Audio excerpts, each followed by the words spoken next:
Inupakan naman ni Senator Amy Marcos ang pag-aangkat ng gobyerno ng 4,000 metriko tonelada ng sibuyas.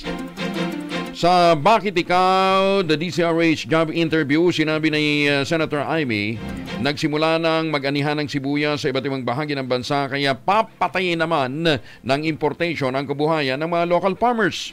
Bukod dito, kumakalma rin niya ang presyuhan sa lokal na merkado kaya hindi niya mahagilap ang matinong dahilan ng Department of Agriculture para mag-angkat na naman ng 3,000 metriko toneladang pulang sibuyas at 1,000 metriko toneladang puting sibuyas. Punto pa ni Senator Marcos, mismong grupo ng mga magsasaka ang nananawagan sa DA itigil ang importation dahil lalo lamang nilang palalain ang krisis sa sektor ng agrikultura.